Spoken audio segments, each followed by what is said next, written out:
Videos देखने के लिए सब्सक्राइब करें जनसत्ता.com, बेल आइकन दबाकर पाएं लेटेस्ट नोटिफिकेशंस। नमस्कार, मैं हूं वकार। जनसत्ता में आपका स्वागत है। जगत प्रकाश नड्डा यानी जेपी नड्डा संगठन का मजबूत सिपाही, कुशल प्रबंधन की क्षमता, बेदाग छवि, मोदी और अमित शाह के बेहद करीबी और दुनिया के सबसे बड़े राजनीतिक दल के सरदार जेपी नड्डा ने अभी तक अपनी काबिलियत का लोहा मनवाया है कि इनके साथ रह करके सुशासन नहीं आ सकता, कुशासन ही आएगा। बीजेपी के साथ चलेंगे तो सुशासन आएगा। नीतीश जी ने ये ध्यान में रखा, ये इनको समझना चाहिए। जगत प्रकाश नड्डा मूल रूप से हिमाचल प्रदेश के रहने वाले हैं। सियासत के दांवपेच उन्होंने बिहार में सीखे हैं।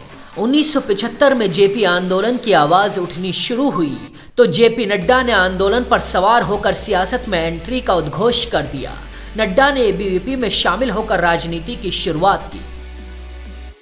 1987 में 45 दिन के लिए गए जेल। जेपी नड्डा एक क्रांतिकारी सोच लेकर राजनीति में आए थे। हमेशा सरकार के खिलाफ उनकी आवाज सुनाई देती थी। 1987 में जेपी नड्डा सरकार विरोधी अभियान में शामिल हुए। नड्डा सत्ताधारी कांग्रेस पार्टी के खिलाफ राष्ट्रीय संघर्ष मोर्चा बना रहे थे और इसके लिए जेपी नड्डा को 45 दिन के लिए जेल जाना पड़ा। 45 दिन की जेल ने नड्डा के कदम और मजबूत कर दिए। शानदार तैराक है जेपी नड्डा। राजनीति के हर दांव में माहिर जेपी नड्डा गजब के तैराक भी हैं। बचपन से ही नड्डा को तैराकी का शौक रहा है। इसी शौक ने नड्डा को एक समय राष्ट्रीय स्तर का तैराक बना दिया था। ये बहुत कम लोग जानते हैं कि जेपी नड्डा अपने समय में राष्ट्रीय स्तर के तैराक रह चुके हैं।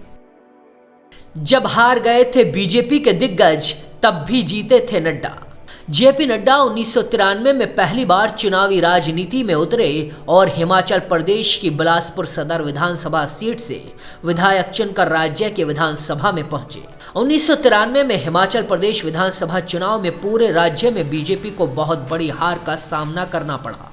उस समय प्रदेश के मुख्यमंत्री और बीजेपी के वरिष्ठ नेता शांता कुमार भी चुनाव हार गए थे, लेकिन पूरे राज्य में बीजेपी की हार के बावजूद जेपी नड्डा अपनी सीट पर चुनाव जीतने में कामयाब हुए थे। इस साल की शुरुआत में बीजेपी ने जेपी नड्डा को अध्यक्ष बनाया था।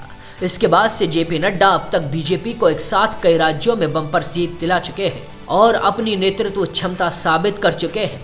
बिहार में 125 सीटों के साथ बहुमत से एनडीए की जीत हो या गुजरात कर्नाटक में क्लीन स्वीप और उत्तर प्रदेश मध्य प्रदेश से लेकर मणिपुर तेलंगाना के उपचुनाव में पार्टी को मिली शानदार सफलता, हर जगह जेपी नड्डा की कुशल रणनीति देखने को मिली। बिहार में बाजी पलटने वाले जेपी नड्डा अब बीजेपी के नए चाणक्य बन गए हैं।